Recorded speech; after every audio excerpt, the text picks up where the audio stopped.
Now that Washington had refused to widen the ground war, General Westmoreland was forced to carry on trying to win in the same way as before. His forces would continue to mount relentless offensives meant to cause the guerrillas such losses they would have to give up.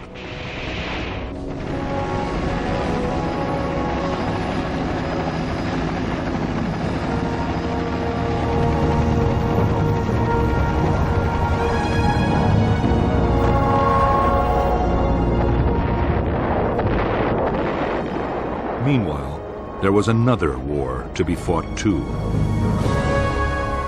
The NLF still controlled a quarter of the villages in Vietnam.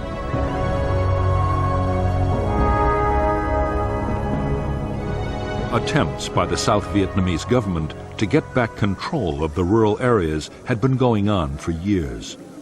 Various pacification programs had tried to win the people's support and root out the NLF political organization. The campaign had failed dismally, in part because it was poorly coordinated with the American war in the field, and because successive Saigon regimes and the CIA had alienated the people with thousands of assassinations of suspected NLF sympathizers. It was also in this year that the Phoenix program of assassinations began. Washington was now insisting that the two efforts, pacification and the bigger war, had to be pulled together to make one grand strategy.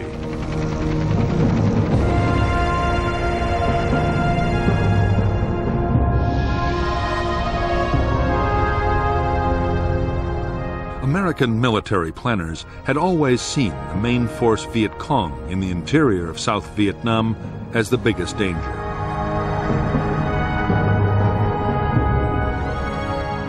They threatened the populated areas with attack, and the Americans believed they supplied men, food, and weapons to the local guerrilla units.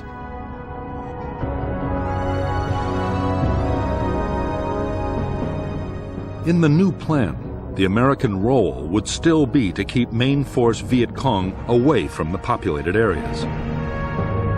However, there would now be more emphasis on what happened behind the American shield.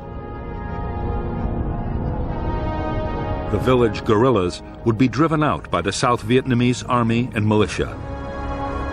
Local security would be strengthened and pacified areas would spread out until they encompassed most of the populated regions of South Vietnam.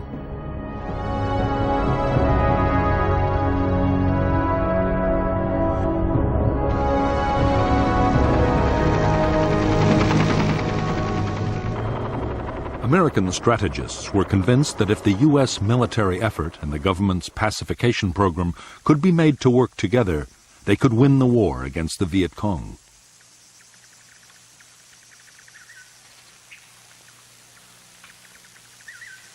To succeed, they would have to get the cooperation of sometimes skeptical military commanders.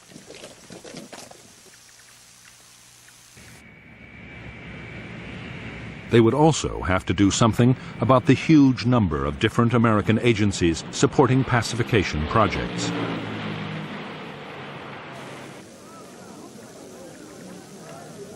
All American support for pacification and its multi-million-dollar budget was now placed under one man. Robert Comer was given the rank of ambassador equal to a 4-star general and made Westmoreland's deputy.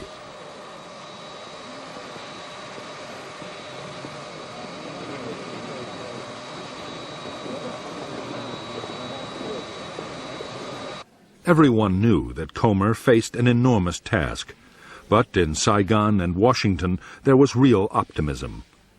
It looked like the United States at last had a strategy that could deliver a solid victory in Vietnam.